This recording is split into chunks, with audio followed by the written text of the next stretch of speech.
ములకల చెరువు కల్తీ మద్యం కేసులో దర్యాప్తు, సూత్రధారులు విదేశాల్లో ఉన్నట్లు గుర్తింపు. సౌత్ ఆఫ్రికాలో A1 జనార్దన్. బీసీ రిజర్వేషన్లపై ఇవాళ సుప్రీంకోర్టులో విచారణ.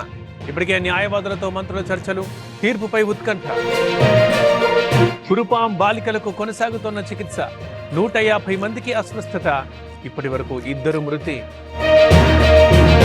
జూబ్లీహిల్స్ అభ్యర్థిపై కాంగ్రెస్ కసరత్తు, 3 పేర్లతో హైకమాండ్ కలిస్తే ఇవాళే అభ్యర్థిని ప్రకటించే ఛాన్స్. మేడిగడ్డ రిపేర్ పై ఇరిగేషన్ శాఖ ఫోకస్, 7వ బ్లాక్ కూలడంతో బ్యారేజ్ పై తీవ్ర ప్రభావం, కొత్త డిజైన్లు అవసరమంటున్న నిపుణులు.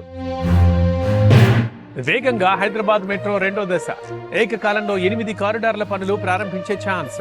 కేంద్రం గ్రీన్ సిగ్నల్ ఇవ్వగానే టెండర్ల ప్రక్రియ షురు. నల్గొండ జిల్లాలో యూరియా కష్టాలు, తిరుమలగిరి సాగర్ PS లో రైతుల పడిగాపులు, పట్టించుకోని వ్యవసాయ శాఖ అధికారులు. మిథున్ రెడ్డి బెయిల్ రద్దు చేయాలి, ఏపీ హైకోర్టులో సిట్ పిటిషన్, ఇవాళే విచారణ. ముంబైలో మంత్రి లోకేష్ పర్యటన, ప్రముఖ పారిశ్రామికవేత్తలతో ఇవాళ భేటీలు, పెట్టుబడుల సాధనే లక్ష్యంగా సమావేశాలు.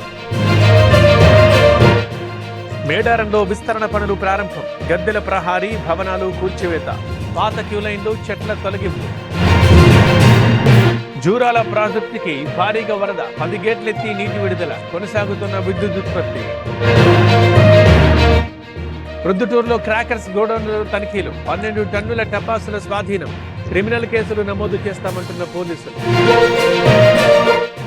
హైదరాబాద్ కి తిరిగి వస్తున్న జనం, విజయవాడ హైవేపై భారీగా ట్రాఫిక్, గుండ్రాంపల్లి దగ్గర వాహనాల రద్దీ.